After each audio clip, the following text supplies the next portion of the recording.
Yohanes pasal 10. Gembala yang baik.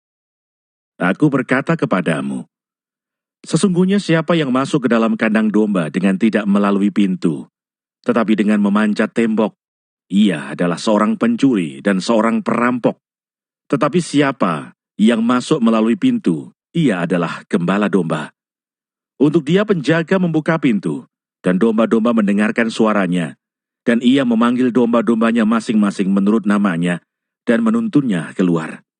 Jika semua dombanya telah dibawanya keluar, ia berjalan di depan mereka, dan domba-domba itu mengikuti dia, karena mereka mengenal suaranya. Tetapi seorang asing pasti tidak mereka ikuti, malah mereka lari daripadanya, karena suara orang-orang asing tidak mereka kenal. Itulah yang dikatakan Yesus dalam perumpamaan kepada mereka, tetapi mereka tidak mengerti apa maksudnya.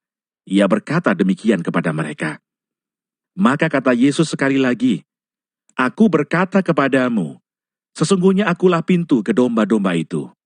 Semua orang yang datang sebelum aku adalah pencuri dan perampok, dan domba-domba itu tidak mendengarkan mereka. Akulah pintu. Barang siapa masuk melalui aku, ia akan selamat, dan ia akan masuk dan keluar dan menemukan padang rumput.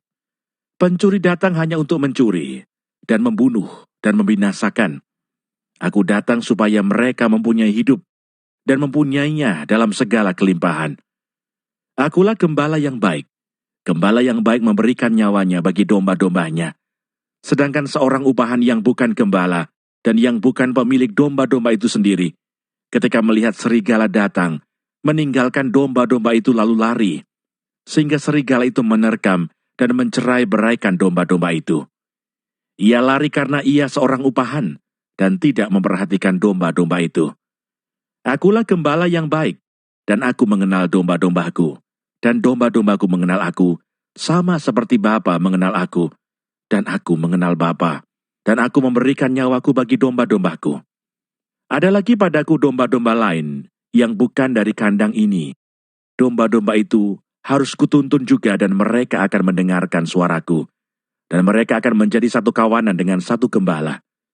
Bapa mengasihi aku oleh karena aku memberikan nyawaku untuk menerimanya kembali. Tidak seorang pun mengambilnya daripadaku, melainkan aku memberikannya menurut kehendakku sendiri. Aku berkuasa memberikannya dan berkuasa mengambilnya kembali. Inilah tugas yang kuterima dari Bapakku. Maka timbullah pula pertentangan di antara orang-orang Yahudi karena perkataan itu. Banyak di antara mereka berkata, Ia kerasukan setan dan gila. Mengapa kamu mendengarkan dia? Yang lain berkata, itu bukan perkataan orang yang kerasukan setan. Dapatkah setan memelekkan mata orang-orang buta?